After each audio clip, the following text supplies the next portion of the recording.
आधी नाही. शक्ती हृदयाची भक्ती परमुक्ती हे रचनाच आहे. वेदाची शक्ती, हृदयाची अंतर्मुख भक्ती आणि परमात्म्याची प्राप्ती, हे 3 रचना आहेत आपल्या अंतःकरणाच्या. चला मंगल घेऊ. पण आमचा विषय चालला होता, दुसरं बोललेलो मी, उत्तर दिलं मी. चर्चा आपण पुढे जाऊ.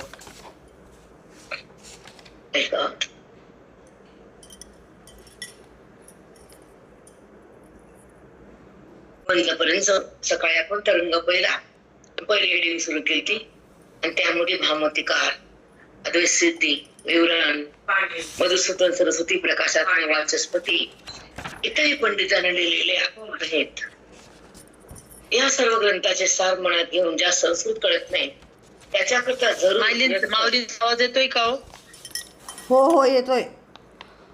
ब्रह्मसूत्र सगळं उपनिषदात, तर मग ती भाषा कळत नाही म्हणून त्याचा सार म्हणजे विचार साधा आहे. अजून तिथे चालू आपण त्याला वेद, गीता, उपनिषद, सूत्र आणि भाष्य हे सगळं कसं त्याच्या बोली भाषा तवाची भाषा संस्कृत होती, देववाणी आणि भाषा.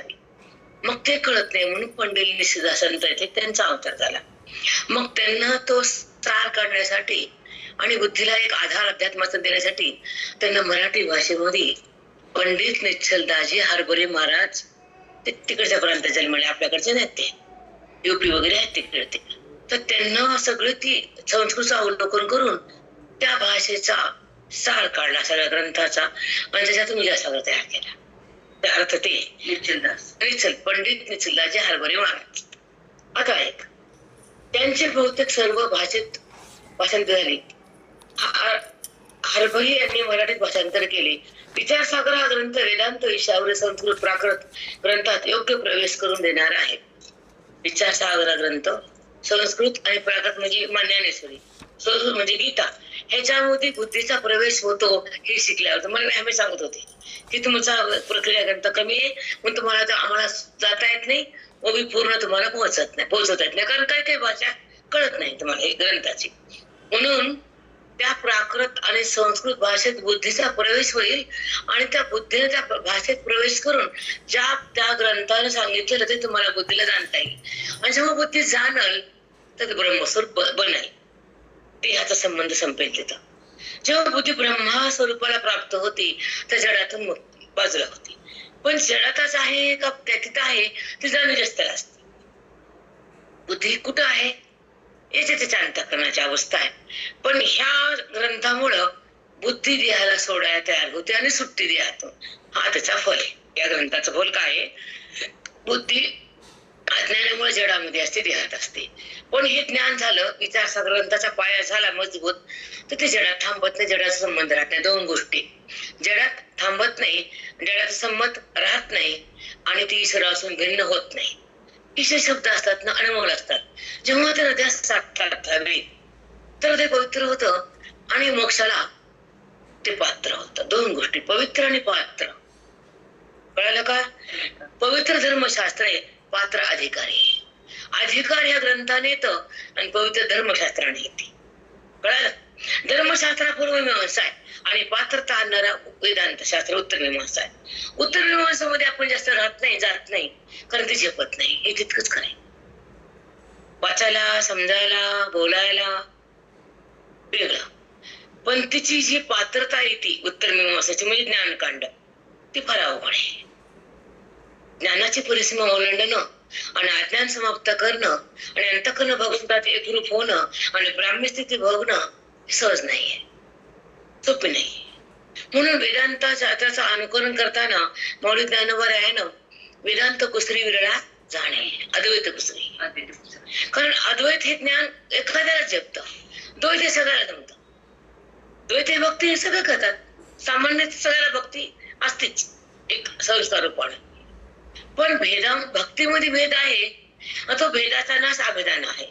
आणि अभेदामध्ये जेव्हा आपण येतो तर भेद राहत नसतो. जेव्हा सासर जाती तर माहेर राहत नाही आणि माहेरी असती तर सासर माहित नाही. पण जेव्हा सासर मध्ये नांदायला आली तर माहेरचा संबंध सुटावा लागतो. म्हणजे हमेशासाठी नाही. हे इतकं पूरक उदाहरण आहे. ती जाती कुठं सासरी, ठीक आहे, राहती सासरीच, पण बुद्धीचा व्यवहार होतो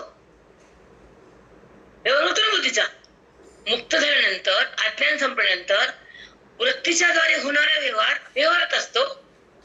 पण जेव्हा सासरमध्ये मुलगी असती तर तिला मी तिथली माहित असतं, पण नांदी सासरमध्ये जसं ज्ञानी म्हणताना माहित असतं मी तोच आहे, पण व्यवहार देहाचा. व्यवहार मी नाही, व्यवहार माझा नाही, मी तो आहे आणि तो मी आहे असं वृत्तीचं जेव्हा ज्ञान होतो, अंतःकरणाचा निश्चय होतो, जगताचा वाद होतो, विकाराचा नाश होतो, परमात्मा बुद्धीमध्ये प्रगटतो, तेव्हा बुद्धीचा आणि परमात्म्याचा ऐक्याचा संबंध असतो, तो अभेद असतो. मग अभेद बुद्धीचा झाल्यानंतर व्यवहार करून ती मुक्त असते, ईश्वरात असते, देहात नसते. ही महात्म्याची स्थिती असते. असा विचारचा साष्टांग सद्गुरु माऊली. आणि हे बुद्धीला नमस्कार. हे जे बालूला बोलतात मला सांगता येत नाही कधी कधी तेच उत्तर आहे. ते म्हणतात व्यवहार एकच आहे असं वगैरे दोघं चलतं ना आमच्या, पण हा विषय तिथे आहे. हे उत्तर आहे परिपूर्ण आहे की व्यवहार दशा, अव्यवहार दशा. अव्यवहार झालेली बुद्धी व्यवहार जरी केला तरी शिवत नाही. बुद्धीत अंतःकरणात अज्ञान उरत नाही आणि प्रकृती तिथं सत्यत्व रूपान राहत नाही. प्रकृती, देह, व्यवहार, वृत्ती, दिसणं, दृश्य या तिघाचं समीकरण जेव्हा कळतं तेव्हा त्याचा अंतःकरण ईश्वराला मिळतं. तोपर्यंत नाही. वृत्ती देहाला सोडून जेव्हा अलग होती विवेकानं, वृत्ती भगवंताचं चिंतन करती ते संतांच्या संगतीनं, आणि चिंतनातलं चिन्मयता होती ते मोक्षानं, आणि मोक्ष झाल्यानंतर ती वृत्ती ब्रह्म होती ते ज्ञानानं. हा टप्पा माहितच पाहिजे प्रत्येक अंतःकरणाला. हा टप्पा आहे बुद्धीचा, जो मोक्षाचा प्रवास आहे. हा आहे. मी थांबते आता, माझं फास्ट ज्ञान तुझं ऐकलंय, कारण तुझं मला कळालंय की तुम्ही म्हणला तुमचंच पूर्ण आम्हाला झेपत नाही, भले तुम्ही काय बोलत असताना. बरोबर आहे ना? मग आता तर शांत सांगितलं का नाही?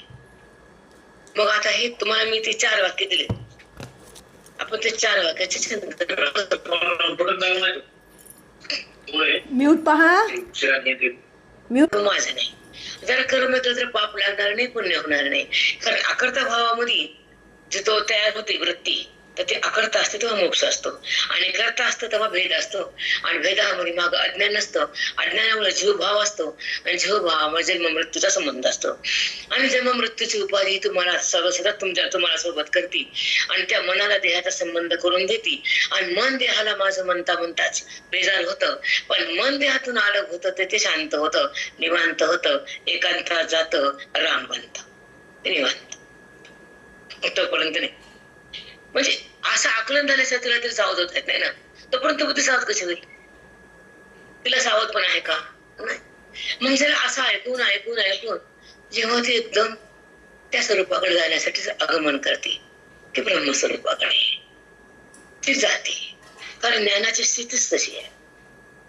तशी साखर खाल्ली की गोडपणा येतोच, तसे चिंतन ऐकल्यावर अज्ञान जातच. हे सिद्धांतमूलक वाक्य आहेत.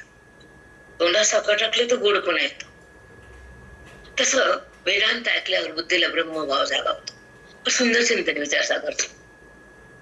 पण श्रवण येतो तर बुद्धी जागी होती ना, जी अज्ञानात झोपलेली असते, देहाला माझं समजलेली असते, व्यवहारामध्ये झोपलेली असते, आणि जगामध्ये व्यापलेली असते. 4 गोष्टीत ती पसरली जगात. ती व्यापली म्हणजे पसरली, आणि झोपली म्हणजे अज्ञान. म्हणजे ही तिचा सगळा भाव आहे ना वेदाचा, तो बदलतो, आणि ते भाव जेव्हा संपले तर ते अभावात जाते. मग तिचा अभाव झाल्यानंतर ब्रह्मभाव आहे. जगताचा अभाव, बुद्धीचा ब्रह्मभाव, हा मोक्षाचा स्वभाव. मोक्षाचा स्वभाव संपला. प्रयास होच आहे. बरोबर आहे का चूक आहे? तसं माऊलीचा प्रयास आहे. अभाव, बुद्धीचा आत्मभाव, नाही स्वभाव म्हटलं ते. जगताचा अभाव, बुद्धीचा ब्रह्मभाव आणि मोक्षाचा स्वभाव. स्वमध्ये राहते म्हणजे स्वभाव. त्याच्याकडूनच वाक्य बोलले तिकडं. ते कुठं असते? त्या स्वरूपात. म्हणून त्याचा स्वभाव स्वमध्ये आहे म्हणून स्वभाव. आपण तिचा भाव असा आहे तसं नाही. ते जिथे स्व होती राहते, सोच होती आणि सोचा अनुभव घेते, तर स्वभाव म्हणजे ब्रह्मभाव, आणि देहभाव म्हणजे भेदभाव. म्हणजे बघ 2 भावच आहेत. आपण व्यवहारामध्ये काय स्वभाव म्हणतो, पण वेदांतामध्ये स्वचा भाव म्हणजे आत्मभाव आहे, आणि व्यवहारामध्ये स्वभाव म्हणजे ते 3 गुणाचा आहे. किती डिफरन्स आहे बघ ना. बापरे बाप. जेव्हा उलगडते ना, कधी कधी बालासोबत बोलताना आमचं हे होते, हे शब्द इकडे कसा येतो, ते तिकडे कसं येतो, आम्ही बोलतो याच्याबद्दल. पण यानंतर जी अनुभूती तो स्वभाव म्हणजे आत्मभाव आणि देहभाव. देहभावामध्ये जडाचा संबंध आहे आणि स्वमध्ये परमात्म्याचा संबंध आहे. जडाच्या संबंधामध्ये ती खोट्याला माझं म्हणते, आणि परमात्म्याच्या संबंधामध्ये सत्यामध्ये विगरून जाते, तिला सत्ता राहत नाही, बुद्धी ईश्वरण अलग होत नाही, तिथे भेद उरत नाही, तिला अज्ञान काही त्रास देऊ शकत नाही. हे संपलेलं असतं, ते कल्पित ठरलेलं असतं. आता पुढे सांगितले अज्ञान कसं कल्पित आहे सांगितलं. पुढचं ऐका तुम्ही, खूप छान आहे. विचार सागर ग्रंथ वेदांत विषयावरील संस्कृत प्राकृत ग्रंथात योग्य प्रवेश करून देणार आहे. दोन्ही भाषेत प्रवेश करतो, बाकी नाहीतर होत नाही. तुम्हाला आम्हीच म्हणले की विचार सागर हा वेदांत ग्रंथ आहे. ते जर बुद्धीनं पकडला, ऐकला, ते त्याचा प्रवेश कुठं होतो, जगतात नाही, प्राकृत आणि संस्कृत. त्या संस्कृत भाषेने भगवंताला प्रकट केल्याची ताकद आहे. इथं काय भगवंताला प्रकट करते, प्राकृत गोविका ईश्वर स्वरूप सांगते. मग जेव्हा ईश्वर स्वरूप सांगताना ते बुद्धी तिथं असते, मग त्याला तो कळतो, ते कळत नाही. सुंदर आहे ग. संस्कृत भाषेमध्ये बुद्धीचा प्रवेश होतो म्हणजे तो तिला कळू लागतो. अगोदर अज्ञानामुळे जगत कळू लागतं, देह कळू लागतो, विषयाचा आनंद मिळू लागतो. परंतु देहाचं कळणं, जगताचं कळणं, विषयाचा संबंध हे सगळं संपत बुद्धीनं भगवंताकडं प्रवेश केला, वेदांताकडं. बुद्धीचा प्रवेश नाही, शरीराचा नाहीये, पायाचा प्रवेश नाहीये, बुद्धीचा प्रवेश आहे. जसं आपण म्हणतो ना, ह्या कॉलनीतून त्या कॉलनीत गेलो तर पायाने गेलो, पण ह्या देहातून त्या भगवंताकडे गेलो तर बुद्धीने गेलो. हे फार सूक्ष्मता आहे, हे कळायलाच पाहिजे. पायाने काय करतो, आता मी तिकडून इकडे आले तुझ्याकडे, बहिणीकडे आले की इकडे शैल्याकडून वगैरे, तर मग ते पायाचा क्रम आहे, पण बुद्धीचा क्रम आहे नाही. मग हे कळायला पाहिजे, सूक्ष्मता आहे. का म्हणून सूक्ष्मता सांगू, बुद्धी, मन आणि अंतःकरण, चित्त, या अवस्था वृत्त्यांच्या हे सूक्ष्म दशा आहे, आणि देहाची स्थूल दशा आहे. म्हणून हा स्थूल देह आणि हा सूक्ष्म देह. कारण ते सूक्ष्म आहे. मन दिसते सूक्ष्म आहे, बुद्धी दिसते का नसते, का ती आहे, दिसते का नाही, म्हणून ते सूक्ष्म आहे. मन वायूचं सूक्ष्म आहे, बुद्धी तेजाची सूक्ष्म आहे, चित्त नाजाच्या देवता नारायण आहे, ते चिंतन करतं, तिचीच अवस्था आहे बुद्धीचीच, एक रूप आहे वेगळं. मन बुद्धी चित्त अहंकार, ते बुद्धी कधी अहंकार धरते ना, माझा देह, मी छान, मला येतं, मला कळतं, अहंकार आहे बुद्धीचा. मग 4 वृत्त्या अंतःकरण एक आहे, पण 4 अवस्था येतात, बदलतात ना. मन संकल्प करतं, बुद्धी निश्चय करते, चित्त चिंतन करतं, आणि अहंकार करतं. मी देह अहंकार आहे, मी ब्रह्म ही स्थिती आहे. ऐक, मी देह अहंकार आहे आणि मी ब्रह्म ही स्थिती आहे. अहंकार म्हणले काय तर खरं तर वस्तुस्थिती ना, मी तो आहे, तो माझ्यात आहे, त्याचा संबंध आहे, आणि त्या स्थितीचा अनुभव आहे, ती आत्मस्थिती. देहाचा अनुभव आहे, ही देहस्थिती. देहाकडे राहणं ही भेदाची स्थिती, स्वरूपाकडे जाणं ही आत्मस्थिती. किती म्हणजे टप्पे छोटे छोटे. हे वाक्याचं तुम्हाला सांगते मी की त्या बुद्धीचा प्रवेश वेदांताच्या प्रक्रिया ग्रंथामुळं भगवंताकडे होतो, असं लिहून ठेवलंय कोणी, पंडित निश्चलदाजी हरभरे महाराजांना. आणि कसं असतं बेटा, हे सूक्ष्म कळल्याशिवाय, ग्रंथ चिंतन झाल्याशिवाय आपली तपश्चर्या होत नाही बेटा. बाकीचे तपश्चर्या करणारे लोक वेगळे, पण आत्मबुद्धी होण्यासाठी तपश्चर्या करणारे साधक वेगळे. कुणी डोंगरात राहतील, कुणी नामस्मरण करतील, कुणी बर्फात राहतील, आहेत ना तपस्वी लोक. बघ तुम्ही, कुणी पुरून घेते, मुंडकं भेटते, कुणी बर्फ अंगावर घेते, कुणी मातीचं मुंग्याचं ओलय लावते, ती बी तपस्या, ते नामाची आहे, पण हे ज्ञानाची. हे कळायला पाहिजेच. बरेच लोक तपस्या करतात ना, करत नाही असं कोण आहे, आपल्याला माहित नाही. पण वेदांताची तपस्या करणारी फार कमी. त्याला डोंगर लागत नाही, बर्फ लागत नाही. काय लागते, न लागे कुंडन दंडना. कुंडन म्हणजे केस काढायचे नाही, दंड बघायचे नाही, अंगाला वस्त्र भगव घालायचे नाही. नाही, अभंग तुम्हाला काकड सपणार आहे, वराडे तेच काम आहे माझ्या. न लागे दंड न मुंडन, दाढी नको, मिशा नको, मुंडन नको, काहीच नको. न दाटसाठी नको, न वैराग्य नको, नको भगव वस्त्र नको. सहचिंतनात माझ्याकडे येतो असं भगवंताला सांगितलंय. कारण आणू आपण काकड्या त्याच्यात खूप महाग आहेत जे अभंग आहेत. काकडा काठला ठराविक अभंगानं वासुदेव, आंधळा, बंगळा, भैरा, जोगी, जात, सर्प हे जे लिहिलेत ना त्यांना, ते आपल्यासाठी लिहिलेत, दुसऱ्यासाठी नाहीच. कोणत्या ना कोणत्या रस्त्याने या, भक्ती करा आणि मुक्ती प्राप्त करा. काकड हा मुक्ती देवी पांडुरंगाची नाही का? कुणाची भक्ती? कुणाला ओळखत आपण? पांडुरंगाला ओळखतो. कारण आपला संप्रदाय वारकरी आहे, त्याची देवता पांडुरंग आहे. आणि त्याला काकडा करायचा, तो त्याला वळत वळत त्याला काकडा म्हणायचा. तिचे भावार्थ कशामुळे तर ह्या बोध म्हणजे काकडा आहे. भगवंताला त्याची स्थिती सांगण्यासाठी तो काकडा आहे. तुम्ही ते पाठ करा आणि भक्तातून पुढे नौका पार करा भावसागराची. आता वासुदेवामध्ये खूप छान वासुदेव येतात. तुम्हाला एकही येत नाही म्हणता, चालही नाही, काहीच नाही. वासुदेवामध्ये इतका बोध आहे, बापरे बाप. देह ओले मंदिर मध्ये 6 मंदिर, प्रत्येकीचे ओले मंदिर. हे काय चिखल नाही मला का माणसाचा रक्ताचा, हा देह ओलं मातीचं मंदिर मध्ये 6 उंदीर काम क्रोध तिथे कुरडायचे ते आहे. मी तुम्हाला मी दाखवून येतं. मी रविवारी पोते कुठे घेणार नाही, तुम्हाला मागचं काहीच नाही आणू. हा, आता सापडली आनंदाची वेळ. कधी ऐकलं नाही 6 उंदीर नाही का? नाही. देह ओले मृत्तिकेचे मंदिर मध्ये 6 उंदीर म्हणजे काम क्रोध शोक मोह मद मत्सर. त्या वृत्तीला त्याने पोखरले, खाऊन टाकले, बिळे पारलेत आणि ती वृत्ती त्या बिळ्यामध्ये जाऊन बसली. ते आता बाहेर निघणं काय करा. ते सुंदर आहे. पुन्हा वासुदेव सगळे पाठवते ग. एक सांगते तुला मी,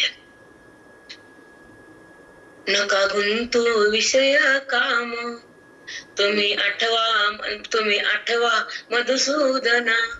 तुम्ही वासुदेव वासुदेव म्हणाने, तुम्ही वासुदेव वासुदेव म्हणा.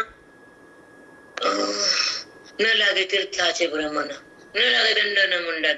हे सुंदर आहे. आता माझी विसरलं तर पण आम्ही सगळं काकडा मंदिर गेलं आम्हाला आपोआपच येतो. तिथं पाऊल टाकलं घेतो कारण तिथं म्हणलेलं सारखं. आता पूर्वजन्मी पाप केले ते मी बहु विस्तारले, विषय सुख नाशिवंत ते मी सेविता ते मी रखून दिले. किती सुंदर शब्द ते. मी पाप जे केले का ते अंधार आणि पाप अज्ञानाचं तसं घडत आहे. मी पाप का केलं? अज्ञान ठेवलं म्हणून जगले. अज्ञानात राहून मी जगलो आणि आयुष्य मी भोगलं, पण अज्ञान नाही काढलं, देह पडला तरी. पण पूर्वजन्मी पाप केले ते मी बहु विस्तारले, ते भोगलं. आता पुढे भोगासाठी कर्म करून ठेवलं. पुन्हा जन्म येतोच आहे, पुन्हा कर्म होतच आहे आणि पुन्हा पाप पुण्य होतच आहे. पण पूर्वजन्मी पाप केले ते मी बहु विस्तारले. विषय सुख नाशिवंत सेविता ते खाल्लं घेतलं ग्रहण केलं. सेविता तिमीर कोंदले म्हणजे अज्ञानाचा अंधार. सेविता तिमीर म्हणजे अज्ञानी कोंदले. ज्ञानदृष्टी हरपली, दोन्ही नेत्र आंधळे. त्या डोळ्याला जगत दिसतं, ज्ञान डोळ्याला भगवंत दिसतं म्हणून आंधळे. ज्या डोळ्याला जगत दिसतं ते आंधळे आहे आणि ज्या डोळ्याला तो दिसतो तो डोळस आहे. ज्ञानदृष्टी हरपलेले डोळे नेत्र. धर्म जागो देवाचा जो बापर उपकार. आंधळ्या दृष्टी देतो त्याचे नाव मी विचारले. साधुसंत तिथे दृष्टी, साधुसंत माय बापती हे केली कृपादान. पंढरी यात्रे नेले घडले चंद्रभागे स्नान. पुंडलिक वैद्य राजे त्याचे सगळे पंढरपूरचं महात्मा तिथला. ती साधली साधन डोळ्या घातली अंजलडी छान आहे. मी तुम्हाला बघा रविवारी म्हणून दाखवणार एक एक. रविवारी मी ग्रंथ घेणारच नाही, तुम्हाला काकडा शिकवणार. कधी यावं तुम्हाला माता. चला आता ह्या ग्रंथ वेदांताकडे भगवंताकडे प्रवेश करून देणार आहे. ठीक आहे. प्रस्तुत प्रचलित असलेल्या अगदी सरळ मराठी भाषेत सांगण्याचा प्रयत्न केला आहे. नकाशा नंबर 1 बघा, तुम्ही बघा उद्या. ठीक आहे.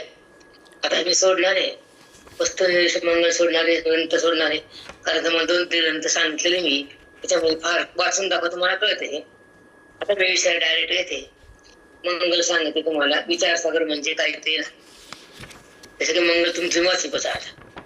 आता विचारसागर म्हणजे काय, आपण ग्रंथ काय करत विचारसागर. आता विचारसागर म्हणजे काय हे आम्हाला सांगा, मग आम्ही तुम्हाला अनुबंध, त्यातून त्याचे संपत्ती, मोक्ष म्हणजे काय, संबंध म्हणजे काय, हे तुम्हाला सगळं सांगू आम्ही. आता विचारसागर म्हणजे काय, वेदांत शास्त्राचे जे अनेक उत्कृष्ट सिद्धांत हेच कोणी एक उत्तम जल आहे अशी कल्पना करू. वेदांत शास्त्र म्हणजे काय, एक उत्तम साठा आहे जलाचा, आणि त्याच्यामध्ये सिद्धांत म्हणजे अनेक त्याच्यामध्ये जलाचे साठे आहेत.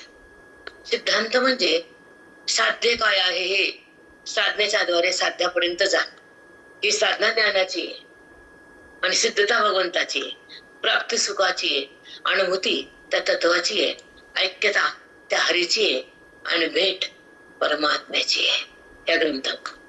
आता ऐका कशी भेट. उत्तम जल अशी कल्पना करू. कोण जल म्हणजे विचार सागर, सागर म्हणजे पाणीच आहे ना. आता वेदांताचा विचार म्हणजे एक जल आहे. आता पुढे वेदांत शास्त्राचे सोपपत्तिक सिद्धांत रूपी जलाचा साठा ज्यात आहे. वेदांत शास्त्राचा सोपपत्तिक म्हणजे सोपा करून दिलेला सिद्धांत रूपी जलाचा साठा. आता मी थांबते. सिद्धांत रूपी जलाचा साठा, तो समुद्र म्हणजे पाण्याचा साठा, आणि हा विचारसागर म्हणजे सिद्धांत रूपी जलाचा साठा. पहिला सागर म्हणजे काय, तो सागर पाण्याचा आहे, आणि हा सागर सिद्धांताचा. ह्याच्यामध्ये सिद्धांत खूप तयार झाले, तो म्हणून विचार सागर म्हणजे विचारानं सिद्धांत आपल्याला अनुकरण करता येतात. त्याच्यामध्ये त्या सागरात पाणी आहे, या सागरात सिद्धांत आहे. ह्या सिद्धांतावर बसून आपल्याला साध्य दिसतं, आणि सिद्धांतानं मन हरिवंत. आता सिद्धांत म्हणजे काय हे सांगते. साधना, साधन आणि साधना. साधना करणारा साधक आहे. 4 गोष्टी लक्षात घ्यायच्या. ज्ञानाची साधना करतो तो साधक आहे. साध्याला प्राप्त करण्यासाठी जीवन जगतो तो साध्य परमात्मा आहे, आणि साधना ज्ञानाची आहे, आणि करणारा साधक आहे. साधक, साधना, साध्य आणि साधक, या 4 गोष्टी तुम्हाला कळल्या पाहिजे. डबल सांगतो ऐका. जो ज्ञानाची साधना करतो, अज्ञान टाकण्यासाठी बुद्धी ज्ञानात प्रवेश करते. अज्ञानाने भक्ती होती, मान्य करा की न करा, तू आणि मी, तुम्ही भक्त तू देव आहेस, ह्याच्यामध्ये भेदच आहे ना. पाठीमाग अज्ञानच आहे, आणि एक जीव असून शिव बनला ह्याचं ज्ञान अज्ञानच आहे. मी जीव आहे, मी शिवच आहे, पण तो जीव न करण्यामुळं त्या शिवाला बाजूला करून बघतो तो साकार आहे, आणि त्याला ओळखतो तो निराकार आहे. त्याचं ऐक्य हा मोक्ष आहे, आणि त्याची प्रतीती हा तो परमात्म्याला जाणणारा परमयोगी आहे. डबल सांगतो, तुम्ही डबल ऐका, कारण हे ऐकायला मिळत नाही, अगदी मिळत नाही. साधना, साधक, सिद्धांत आणि जे स्वरूपाला पर्यंत जायचं ते साध्य आहे. पुढे करायचं बुद्धीला जगाकडे जायचं नाही. आता हा मग स्वरूप चौकड व्यापक आहे. जसं तुम्हाला चौकड जग दिसतं तसं स्वरूप दिसतंय का? स्वरूप कसं दिसतंय तुम्हाला सांगणार, पण उद्या सांगला, आज नाही. तुम्हाला विषय मांडायचा इथला. चौकड दिसणार जगत कोण दाखवतं, आणि चौकड परमात्मा दिसणार अनुभव आहे, हे दाखवू नये, आणि ती अनुभूती आहे. अनुभूतीमध्ये वृत्ती नाहीये, आणि दाखवण्यामध्ये वृत्ती वाचन नाहीये. हे 2 वाक्य मला सांगतो. आता मी थांबते. हे सरळ सोपे ताण, आणि तुम्हाला म्हणजे शांत सांगा, मी शांत सांगायला काय दाखवण्यात, जगत जगत दाखवण्याला वृत्ती काढणे, आणि ह्या साधनेच्या द्वारे अनुभव येतो तो सिद्धांत कारणे ज्ञानाचा, वेदांताचा. जेव्हा महात्मा सिद्ध बनतो, सिद्ध पुरुष म्हणतो आपण त्यांना, सिद्ध योगी. आता मॅडमला काय कळते, त्यांना आता आलेत ना त्या इकडे 5 वर्षामध्ये, त्या काय बोलल्या मला परवा, तुम्ही इतका भारी असते ती. 2 गोष्टी तुम्हाला कळतात ना, साध्याच भाषा येतात ना. आता आपला विषय होता जगत दाखवतो ती वृत्ती आहे, आणि अनुभव देतो तो वेदांत आहे. हे 2 वाक्य कळाले. जगताकडे येणारी वृत्ती आहे, आणि वृत्ती उत्पन्न होते ते अज्ञान आहे, आणि अज्ञानामध्ये ह्याच भान आहे. हे 3 वाक्य कळाले. वृत्ती काय दाखवते जगताला आणि ज्ञान प्रगट करतं भगवंताला. बापरे, वृत्ती दाखवते जगताला. मग त्या वृत्ती म्हणजे मन आहे. मग मन जगताकडे आहे का भगवंताकडे? जगताकडे. मग त्या वृत्तीमध्ये वेदांताचा बोध आला, सद्गुरूची कृपा आली, हरीची भक्ती आली, कर्म निष्कर्म आलं, एकत्र झालं. मग ती वृत्तीच राम झाली. दाखवणं, बघणं, सगळं थांबतं, अनुभव उरतो आणि तिथं मन संपत. ती सद्बुद्धी. खूप सखोलीवर आणून भयानक तुफान खोल आहे. ज्याला एक पवित्रता असते, ज्याला एक अधिकार असतो, त्याला अशी भाषा कळते, त्यालाच तो पगळतो. जडमूळ बुद्धीला काय कळत नाही. जडमुळाला कळते. मग आता हे 2 वाक्य किती सुंदर आले. मी थांबते इथं. हॅलो भाभी, हे 2 वाक्य सांगा, मागलचे शेवटचे वाक्य, जेव्हा मी थांबले त्याच्या अलीकडचे. होते. जगत दाखवते ती वृत्ती. वृत्ती उत्पन्न होते अज्ञानामुळे. अज्ञानामुळे देहभाव उत्पन्न होतो. त्या वृत्तीचा वेदाचा बोध आला की ती वृत्ती राम झाली. मग तिथं दिसणं संपत. संपला. दिसणं संपत, दृश्य मावत, वृत्ती भगवंत बनते. कारण त्या वृत्तीत बोध आला ना. बोध म्हणजे वेद आहे. वेद म्हणजे स्वरूपाकडे येणार आहे आणि स्वरूपाकडे वृत्ती थांबली आणि त्याकडनं संपलं. मन राम बनलं. देहाचा संबंध संपला आणि भगवंताचा संबंध सुरू झाला. तो परमात्मा बनला. देहाचा संबंध संपला, ईश्वराचा अनुभव आला, वृत्ती भगवंतात लीन झाली, मन संपलं. कारण मन ब्रह्म झालं. कुठं मन येते? जेव्हा मन असतं ते विकार आहे, ब्रह्म झाला कुठं विकार आहे? हे सफलता पाहिजे बेटा. पण तुम्हाला म्हटलं विचार सागर तुम्हाला मी सांगणारच. इथे असं निघतं का तिकडं? हे किती सूक्ष्मता आहे. ही सगळी अनुभव देणारी संपत्ती आहे. ही बुद्धी कशी तिकडे जाते? ओळीमध्ये पण तेच आहे, पण त्याचा पाया हेच. बरोबर कसा? आम्हाला ह्याच्यामध्ये तुम्हाला मांडता आलं हे सांगतं का त्यात? आम्हाला हे होतं म्हणून आम्हाला ओळी मांडता आली, नाहीतर आमच्या ज्ञानाची पेरण नाही. आम्ही ओळी मांडू शकत नाही, कारण हे होतं आम्हाला वैभव. सोपं आहे का वैभवी मांडणं? 9,000 ओव्या करणं सोपं आहे? नाही बेटा. 700 श्लोक, 9,000 ओव्या, चेष्टा नाहीये. खरंच चेष्टा नाही. अनु तुमची प्रथम अवस्था आहे जी आम्ही भोगली. जेव्हा आम्ही करुणे संसार व्हावो, स्वरूपे अंता ठावो, ओवया अध्याय 15वा, ह्या ओवीवर आम्ही भरपूर ऐकलं, तर आम्हाला काहीच कळत नव्हतं. वाहून ठावून अध्यायन काय समजत नव्हतं. तेवढी बुद्धी प्रकल्प नव्हती, वेदांताची स्थिती नव्हती आणि आमचे पवित्र अधिकार कमी होता म्हणून आम्हाला झेपत. पण जसं जसं त्या संतासंग 10 वर्ष 12 वर्ष काढले तर मग काही अवघड राहिलंच नाही. कुठलाच विषय कळाला नाही असं झालंच नाही. कारण एक तपस्या झाल्यानंतर आम्हाला प्रवेश झाला. पण तुम्हाला मी जास्त बोलत नाही, कारण तुमचं सुरुवात आहे. आता 6 झाले तर देवाण ठेवलं तर 12 होतील. काय सांगा? तुम्हाला माहित होतं का आपण ज्ञानेश्वर पूर्ण ऐकणारे झाले, सेकंड सुरू झाले. आता ज्ञानेश्वर तुफान होणार. तुफान म्हणजे तुफान. तुम्हाला ते कॅच होणार नाही. मला माहिती काय होणार आहे ते. खरं जेवढं ज्ञानेश्वर सेवा घडली तेवढे ज्ञान आपल्याला देतात. भरपूर घेतात तेवढं देतात. प्रत्येकाला ग्रंथ सेवेचं फळ कळतच आहे. कळते ना? आता पुढचं एक वाक्य राहिले. माऊली मन कोणी एक उत्तम जलाची कल्पना झाली आपली. वेदांत शास्त्राचे सोपपत्तिक सिद्धांत रूपी जलाचा साठा त्यात आहे. तुला कळायला ना गर्भ येतो बारीक काही नसतं. सोपपत्तिक सिद्धांत रूपी जलाचा साठा म्हणजे विचार सागर. सोपपद म्हणजे सोपं केलं. त्या भगवंताला प्रगट करण्यासाठी वैदिक स्थिती आहे ज्ञानाची, ती तुम्हाला सोपं करून दिलं. न जाणू त्या सोप्या सिद्धांतामुळं बुद्धीला आकलन होईल आणि तिला मी परमात्मा ही जाणीव होईल, मी देह नाही असा निश्चय होईल आणि ती रामामध्ये एक होईल. त्याला म्हणतात सोपपत्तिक जलाचा साठा. सोपपत्तिक सिद्धांत रूपी जलाचा साठा. सोपपत्तिक सिद्धांत जलाचा साठा म्हणजे विचार सागर. म्हणजे कधी आपलं ऐकलं कसं अनुभव किंवा असं ऐकलं कसं. म्हणूनच मला वाटतं की जगाकडे हे जावं.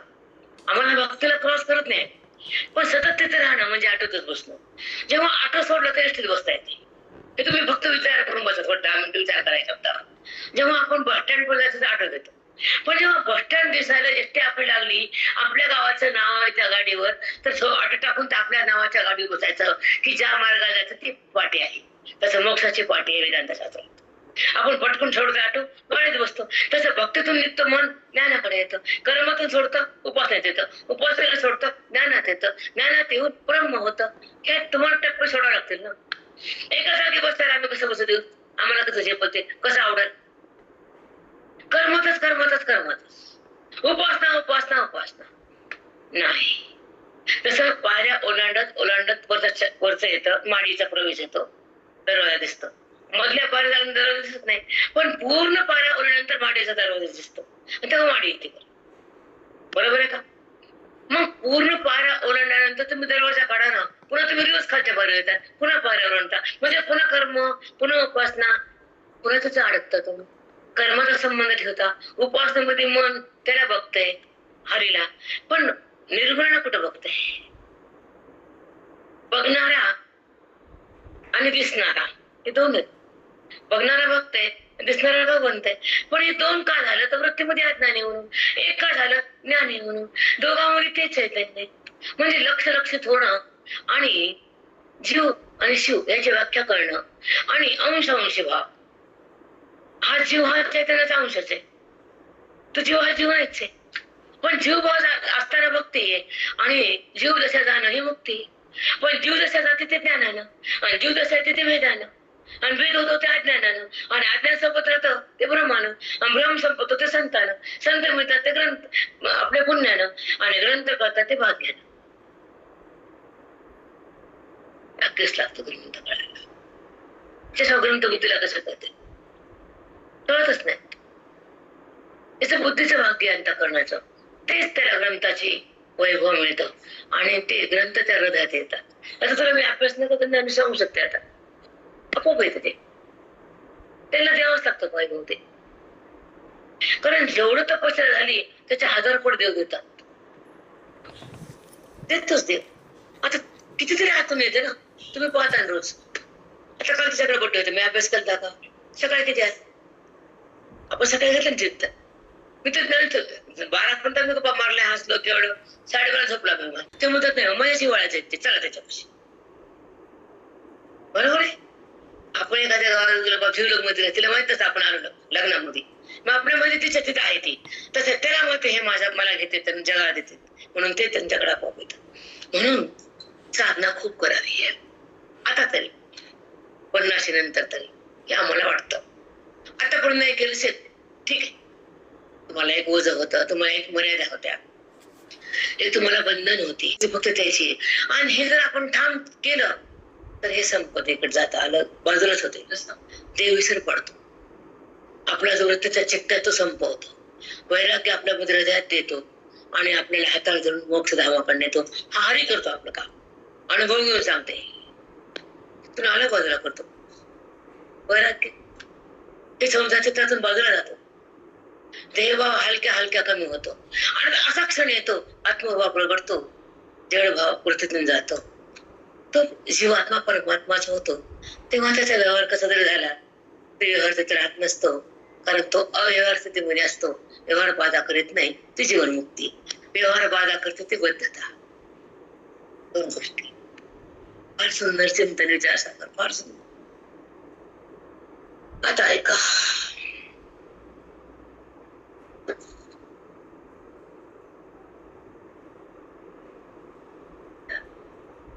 एवढं घेते बसतो. अहो पण वेदांत आता पुढे ऐका. त्या भाष्यावर श्री सुरेश्वराचार्यांनी सुरेश्वराचार्य वार्तिक लिहिले, म्हणजे ग्रंथ येते वार्तिक करतात, त्यामध्ये डिस्कस असते. सूत्रभाष्यातील वेदांत शास्त्रावर मोठे मोठे ग्रंथ असतात, तुमचा विचार सागर कशाला हा प्रश्न आहे. म्हणजे संशय घेणारे लोक सूत्र आहेत, व्यासांचे भाष्य आहेत, शंकराचार्याचे. सुरेश्वराचार्यांचं एक वार्तिक लिहिले त्यांना, वार्तिकार ते ग्रंथ. तर विचार सांग कशाला आता तुमचा, म्हणजे लोक जे बधी संशय देतात त्याचं उत्तर आहे. मग तुमचा विचार सागर कशाला. अशी शंका घेऊन आपल्या साथ्या गोवीच्या उत्तरदाराने निश्चल दाजे त्याचे समाधान असे सांगतात की सूत्रभाष्याचे ग्रंथ वेदांत शास्त्रात आहेत व ते विस्तृत असूनही उत्तम आहेत, परंतु ज्यांना संस्कृत कळत नाही व ज्यांना ब्रह्मात्म ऐक्यबोधाची इच्छा आहे त्यांच्याकरता स्वभाषेत हिंदी किंवा मराठीत हा ग्रंथ आहे. याच्या 2 भाषेत विचारसागर आहे, पण आम्हाला शिकवायला मराठीत, हिंदी शिकवत नाही. हिंदीत इतका कठीण विचारसागर माझं त्यापेक्षा हिंदीचा मी करायला तर माझ्या आहे खूप मोठं कठीण आहे. मी रोज ऐकते, म्हणजे अभ्यास करते, चिंतन करते. माझं इथे हिंदीचं राहिलं म्हणून मी ते करायला मला ह्याच्यामध्ये जपतं पटपट. हिंदी जपत नाही भयानक तू कठीण आहे. चला, आपली हेडिंग झाली आहे विचारसागर म्हणजे काय. ह्याच्यावर उद्या शंका आणि समाधान घेऊन टाकू. ही हेडिंग आहे, शंका आणि समाधान. आता तुला मी लिखाण सांगते कसं करायचं ते. उद्या तुला मी यांच्याकडे दाखवते फोटो काढून, म्हणजे हल्लीच आहे विचारसागर म्हणजे काय. ही 4थी हेडिंग आहे. ह्याला रजिस्टर करून उद्या तुला मी लिहून दाखवते फोटो वगैरे. श्री गुरुज्ञानदेव तुकाराम पंढरीनाम भगवान की जय. मौर्य ज्ञानेश्वर की जय. सर्वांना जय हरी बेटा.